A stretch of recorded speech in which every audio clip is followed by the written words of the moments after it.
আসসালামু আলাইকুম। আমি নাজমিনারা। আপনারা দেখছেন নাজমিনারা ব্লগ। নাজমিনারা ব্লগের পক্ষ থেকে আপনাদের সবাইকে জানাই স্বাগত।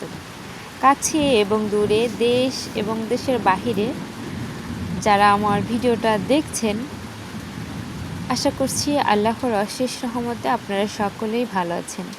আলহামদুলিল্লাহ, আমিও আপনাদের সকলের দোয়ায় ভালো আছি।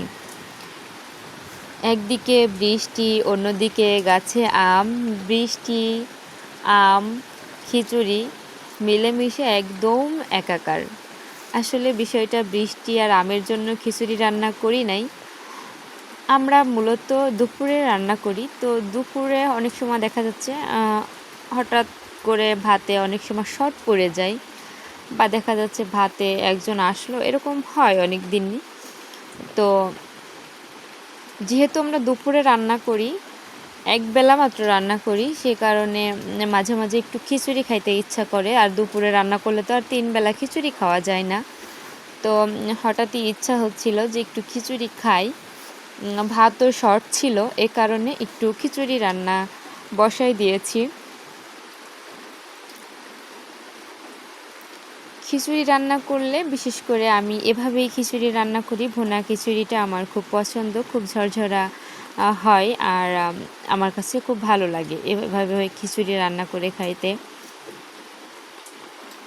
আমি যখন খিচুড়িটা রান্না করি এতটা মনোযোগ দিয়ে রান্না করি, আসলে বলার মতো না, আমার অনেক পছন্দ।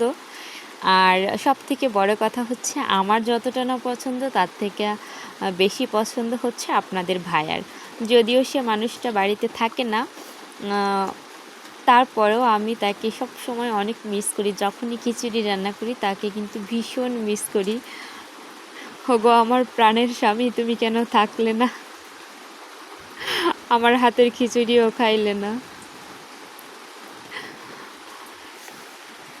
তো খিচুড়ি রান্না করব, আর হচ্ছে সাইডে একটু কালিজিরা ভেজে নিয়েছি।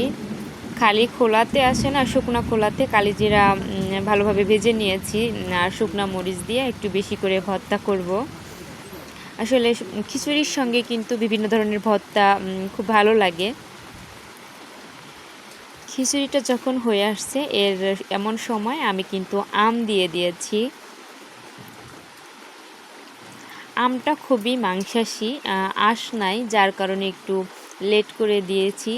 কারণ আমটা যদি পানির মধ্যে দিতাম একদম গলে যাইতো, আর গলে গেলে বাবা আবার খুব বেশি একটা টক খায় না। টক আমি খাই, মা খায়, তবে খিচুড়ির টকের পরিমাণটা বেশি হয়ে যাবে, যার কারণে ওভাবে পরে দিয়েছি আমি। তো আমার খিচুড়িটা খুব সুন্দরভাবে হয়ে গেছে। এই সাইডে আমি রসুন, শুকনা মরিচ, কালিজিরা পাটায় বেটে নিব। পাটায় বেটে নেওয়ার পরে এভাবে ভাত খাইতে যে কী মজা লাগে, আপনারা কে কে বলেন তো এভাবে পাটায় কোনো কিছু বাটার পরে ভাত মাখিয়ে খান? আচ্ছা, আপনারা কি এখনও আমার ভিডিওটা দেখতেছেন? যদি ভিডিওটা দেখে থাকেন প্লিজ একটা লাইক দিয়ে দিতে ভুলবেন না। আপনার মূল্যবান মন্তব্য আমার কমেন্ট বক্সে রেখে যাবেন, আমি কমেন্ট ধরে ধরে আপনাদের ভিডিও দেখে নেব। প্রিয় আপু এবং ভাইয়ারা, সবাই ভালো থাকবেন, সুস্থ থাকবেন। আল্লাহ হাফেজ।